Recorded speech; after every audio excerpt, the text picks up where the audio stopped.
دیکھو یہاں پر ہم نے بولتے ہیں، دیکھو ہم کا مطلب کیا ہے؟ اللہ تعالیٰ، اور ہم نے اللہ تعالیٰ نے آسمانوں کو اور زمین کو اور ان کے درمیانی چیزوں کو بغیر مسلط کے پیدا نہیں کیا۔ سمجھ میں آیا؟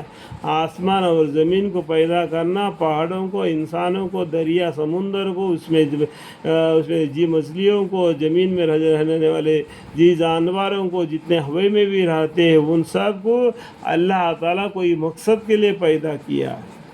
اور ضرور قیامت آنے والی ہے، قیامت ضرور آئے گی، پوچھ تاچھ ہوگی۔ یہ ہندوازم کہتے ہیں کہ death and life, death and life, ہمیں مرتے ہیں اور دوبارہ جیتے ہیں، 7 جنم کے بعد دوبارہ انسان بنتے ہیں، تو اس طریقے سے بولتے ہیں۔ لیکن دنیا کی زندگی ایک ہی مرتبہ تم کو ملے گی، اور اس کے بعد تمہارا ضرور حساب ہوگا اور تمہیں زندہ کر کے اٹھائے۔ منہا خلقناکم وفیہا نعیدکم ومنہا نخرجکم تارۃ اخری، ٹھیک ہے؟ اور ضرور قیامت آنے والی ہے، سو آپ خوبی کے ساتھ درگزار کیجیے، بلا شک آپ کا رب بڑا خالق، بڑا عالم ہے۔ اللہ تعالیٰ ہمارا خالق ہے اور وہ بڑا علم والا ہے، دریا کے برابر، سمندروں کے برابر علم والا ہے۔ اس میں سے جو کوا اپنے زبان میں، منہ میں پانی پکڑ کے لے جاتا ہے، بس اتنا تھوڑا سا علم ہم کو دیا ہے۔ تو اللہ کے پاس کتنا علم ہے؟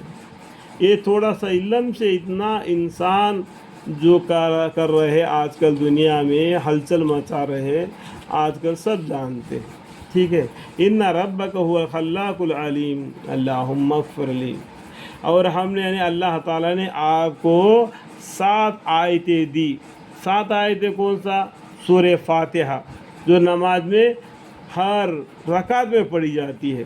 اس کے بعد میں دوسری صورتیں پڑھی جاتی ہے قرآن میں۔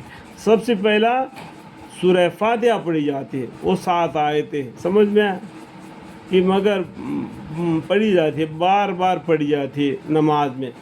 اور قرآن عظیم دیا، اور الحمد شریف کے بعد میں کون پڑھتے ہیں؟ قرآن کریم کے آیتیں، جیسے کہ انا آتیناک الکوثر فصلی ربک وانحر انا شانئک هو الابتر۔ کم سے کم اتنا سورہ ہونا چاہیے، یا اتنا ایک بڑی ایک آیت ہونا چاہیے وہ رکعت پورا ہونے کے لیے۔ الحمد شریف کے بعد میں سب سے پہلا الحمد شریف، اس کے بعد میں قرآن کریم کا آیت، تب آپ کی ایک رکوع، ایک رکعت پوری ہو جاتی ہے، ٹھیک ہے؟ اس طریقے سے جو 500 وقت کی نمازیں ہیں آپ کو معلوم ہے، ٹھیک ہے؟ وہ کس طریقے سے پڑھنا۔ آپ اپنی آنکھ کو اٹھا کر بھی ان چیز کو نہ دیکھیے جو ہم نے یعنی اللہ تعالیٰ نے ان مختلف قسم کے کافی لوگوں کو برتنے کے لیے دیے رکھی ہے، اور ان پر غم نہ کیجیے، اور ان کافروں کی طرف آنکھ اٹھا کر بھی نہیں دیکھنا۔ تو ایس آرام سے ہے تو رہنے دو، وہ چند دن کا بہار ہے، اس کے بعد میں فنا۔ اب آپ غم نہ کیجیے، اور وہ لوگ ایزا پہنچا دیتے ہیں، الٹے سلٹے باتیں کرتے ہیں، تو اسے آپ غم نہ ہوجیے، صبر کیجیے۔